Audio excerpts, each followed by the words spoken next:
Assalamualaikum warahmatullahi wabarakatuh. Perkenalkan, saya Wina Koradiva dari Prodi Farmasi Universitas Pordekok. Di sini saya akan menjelaskan tentang definisi, ruang lingkup, dan keterkaitan kimia farmasi dengan bidang ilmu lainnya.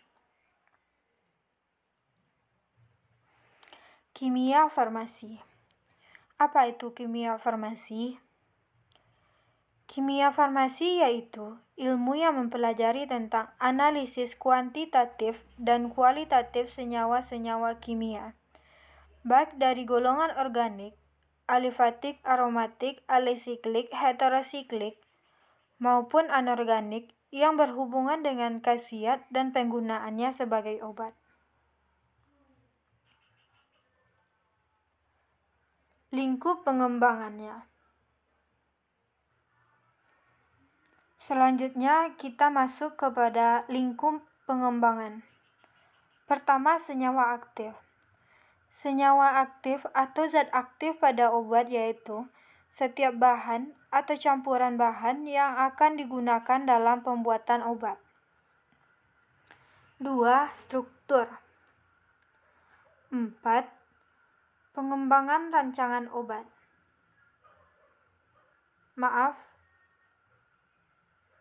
Maksud saya 3. Pengembangan rancangan obat. 4.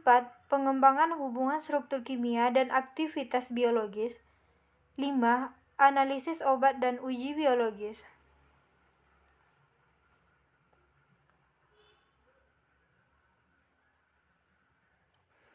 Selanjutnya keterkaitannya. Pertama, dengan kimia organik. Kimia organik yaitu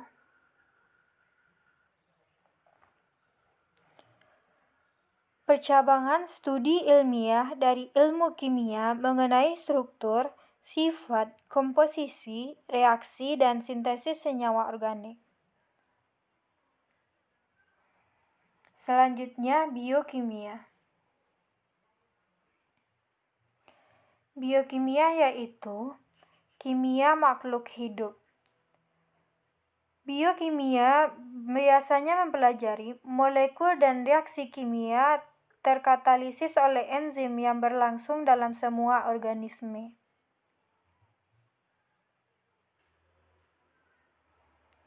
Selanjutnya yaitu farmakologi.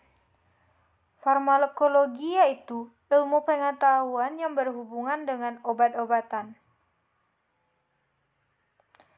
Dalam ilmu ini dipelajari penelitian mengenai penyakit-penyakit, kemungkinan penyembuhan, dan penelitian obat-obat. Obat. Apa itu obat? Obat adalah zat baik kimiawi, hewani, maupun nabati yang dalam dosis layak dapat meringankan, mencegah, menyembuhkan penyakit atau gejala-gejalanya.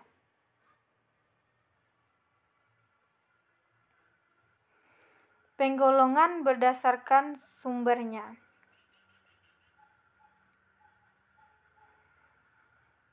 Pertama yaitu obat alamiah.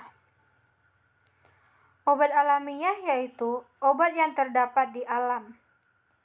Contohnya, kuinin pada tanaman, minyak ikan pada hewan, serta mineral-mineral. Berikutnya, obat semi-sintetik.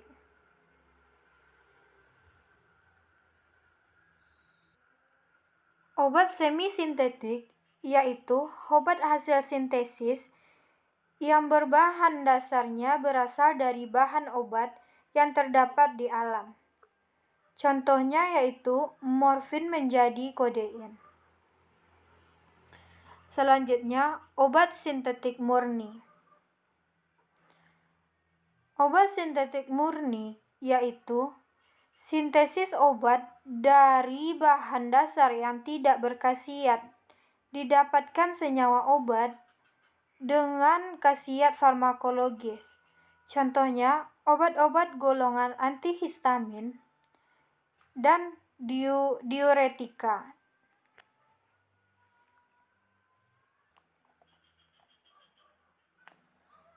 Selanjutnya yaitu fase perjalanan obat. Fase-fasenya yaitu pertama, fase biofarmasetika, kedua, fase farmakokinetik, tiga, fase farmakodinamik. Sebelum obat yang diberikan kepada pasien sampai pada tujuannya dalam tubuh, yaitu tempat kerjanya atau target site, obat harus mengalami banyak proses. Dalam garis besar, proses ini dapat dibagi dalam 3 tingkat, yaitu fase biofarmasi, fase farmakodinamik, fase farmakokinetik. Dan saya akan sedikit menggambarkan skemanya dalam bentuk obat tablet. Pertama, tablet dengan zat aktif fase biofarmasi. Tablet pecah, granul pecah, zat aktif lepas dan larut. Obat tersedia untuk resorpsi, absorpsi, metabolisme, distribusi, ekskresi. Selanjutnya, fase farmakokinetika. Obat tersedia untuk bekerja, interaksi dengan reseptor di tempat kerja.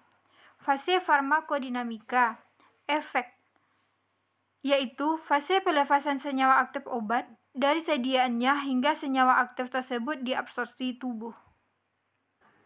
Absorpsi yaitu tahap pertama dalam penyerapan. Obat-obatan bisa masuk ke dalam tubuh dalam berbagai cara, dan mereka diserap ketika mereka melakukan perjalanan dari beberapa rute pemberian atau administrasi ke dalam sirkulasi tubuh.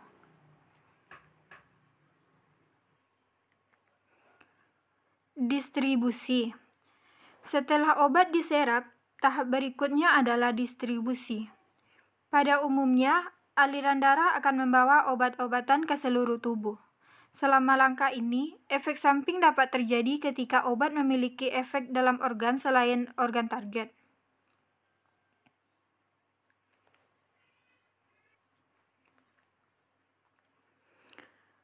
Metabolisme. Setelah obat telah didistribusikan ke seluruh tubuh dan telah melakukan tugasnya, obat akan pecah atau dimetabolisme. Penguraian dari molekul obat biasanya melibatkan 2 langkah yang terjadi sebagian besar di pabrik pengolahan kimia tubuh, yakni hati.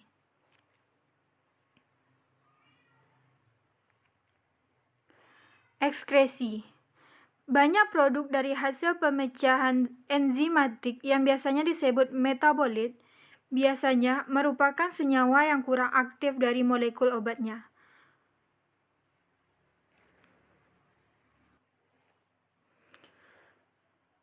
Setelah enzim hati menyelesaikan pekerjaannya dalam membuat metabolit obat, selanjutnya akan mengalami tahap akhir waktu dalam tubuh, yakni ekskresi, di mana akan keluar melalui urin atau feses, terkadang melalui keringat. Mungkin hanya itu yang bisa saya jelaskan. Maaf jika ada salah kata. Assalamualaikum warahmatullahi wabarakatuh.